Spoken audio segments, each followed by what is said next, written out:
Yo, bro, have you ever walked into the dispensary for just one thing and then somehow you walk out and you're down $120? I'm going to show you the dispensary scam that's costing stoners thousands per year. And no, I'm not going to say that the weed is fake or that bud tenders are evil, and I'm not even saying dispensaries are bad. The scam is in the market design. It's the way some states set up cannabis like it's a country club. Few licenses, limited competition, and then everyone acts surprised when prices go insane. Bro, in a minute, I'm gonna tell you the one thing that proves that this is not just inflation. It's baked into the rules. So let's call it what it is. The limited license model. It's when a state limits its amount of licenses, rolls it out slow, forces vertical integration, or just keeps the amount of dispensaries insanely low. And here's the part nobody wants to admit. When you put the prices too high, you're putting public safety at risk. You push people right back to the black market. But before we even get there, let me tell you about the money part. If you buy an eighth of bud for $50 to $60 1 or 2 times a week, what does that end up being over the course of a year? Don't just guess. Think about it. Because people always guess really low because it's spread out. Let's say you spend $100 a week on flour. Nothing too crazy. That's $400 a month. That's basically $5,000 per year. And if you're also buying carts, gummies, pre-rolls, you know, those little impulse purchases, that's not just $5,000. That's $8,000, $9,000, $10,000. Now here's the part that should piss you off. In some states, prices are really high, not because weed is hard to come by or because it's rare. It's because the state made competition rare. Look at the pattern. When a state has fewer total operators, low dispensary density, forced vertical integration, or slow licensing times, you get a permanently high floor price. If you legally cap competition, you create scarcity pricing on purpose. And that's where the real scam lives. Most people think dispensary prices are about quality.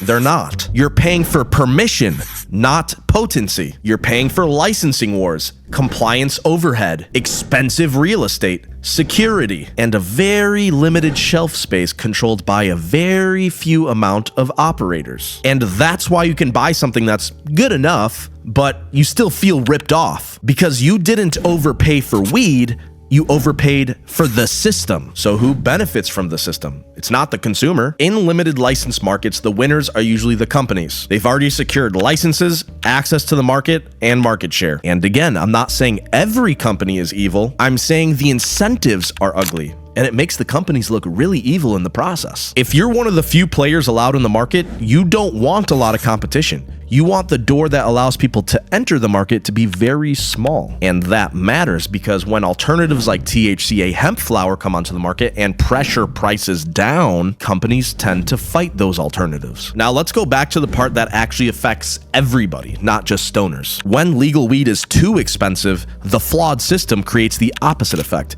People buy from the black market. And illegal markets have problems that legal markets were supposed to solve, like no age gating, like no full panel safety testing, like no quality control. That means contaminants and dangerous additives. Look, I'm not saying every black market product is poisoned. I'm saying you don't have the protections and you don't even know what you're buying. Plus, dealers will sell to any kid. You know they don't care about that. So this limited license legal policy keeps prices high, doesn't protect children, and pushes volume into the exact market where protections are the weakest, which leads to the real question. What's the alternative that lowers prices without pushing everyone back into the underground? There are two obvious solutions. Solution one is simple: open licensing. More retail density, more competition, more supply. Prices will fall when you reduce the barrier to entry of a cannabis license. Prices will fall when you reduce the price of operating a marijuana business. Not gonna happen overnight, but structurally supports that. Solution two is a pressure release valve that already exists and is already saving people tons of money in high-priced cannabis states, and that is THCA hemp. Now, before anyone freaks out and says, oh, THCA is unregulated, that's synthetic, it's harvested early, it's inferior weed, calm down. I'm saying it's an alternative channel when regulated properly can reduce black market demand by offering a safer legal option for adults. Open licensing and more competition lowers prices from the inside. THCA lowers prices by creating competition from the outside. And here's where it gets spicy. The same limited license models and companies that benefit from high prices are the loudest when it comes to banning alternatives like THCA hemp. Think about it. If you're a company in a limited license market and an alternative shows up that has way lower prices, your reaction is not going to be, yay, customers have cheaper prices, way! Your reaction is, how do we stop that shit? And you see, this gets framed as public safety and for the kids. And look, some safety concerns are real. I'm not denying that. But here's the hypocrisy. You don't ban the pressure release valve without replacing it with something that keeps people out of the black market. Because if you ban alternatives like THCA hemp while keeping the limited license model, you haven't made cannabis safer. You've just made it more expensive and pushed demand back into the shadows. That's the problem. When solutions get blocked, you don't preserve safety. You preserve pricing power. Now here's the part you need to know, because there's a clock on this. There's a federal hemp crackdown that people are calling a THCA ban coming in November 2026. The effective date being November 12th, 2026, where the definition of hemp gets modified to completely exclude any intoxicating hemp products. This bans THCA hemp. And whether you love hemp,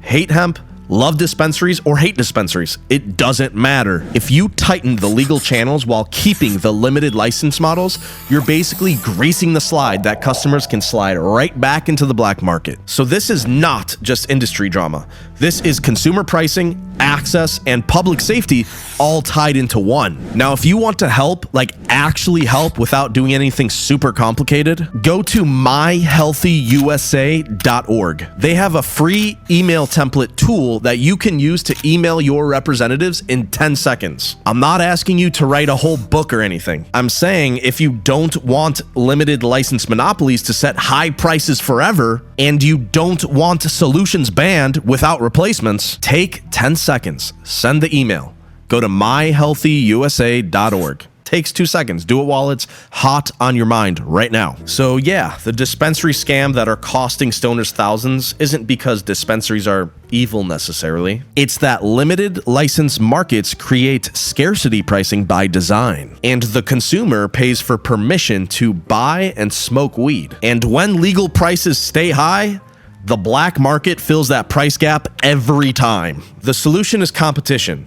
Make more open licensing in the marijuana industry, or just regulate THCA. It's already legal. It's not that hard at this point. Stop trying to ban THCA. If you're a lawmaker, just stop. That's going to reduce the illegal demand. And the reason this fight gets so nasty is because the people that benefit from a closed market don't want competition. If your state has expensive weed, it's not because weed is scarce. It's because competition is. And until that changes, customers keep paying thousands. All right, guys, hope you enjoyed that video. If you like the things that I talk about and you want to support me, you can Google my brand Weed Cigs, the first 20-pack of joints that look just like cigarettes. So you can go ahead and look that up.